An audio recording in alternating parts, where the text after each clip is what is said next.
Так, ребятки, есть много видео в интернете, как делать монтаж оборудования Кинова, навесных систем. Но вот я хочу перевесить ее, а нету видео, как ее снять. Не нашел. Решил снять. Значит, система простая. Она защелкивается вот здесь. И если так вот захотеть снять, то я бы это назвал хер снимешь, потому что ты ее просто сломаешь. Но все просто.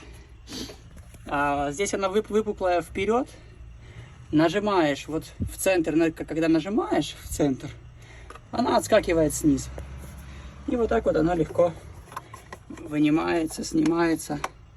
Вот сюда она нажимаешь в центр, она выгинается в обратную сторону и снизу отщелкивается.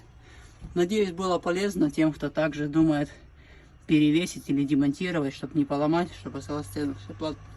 Спасибо, всем мира, добра.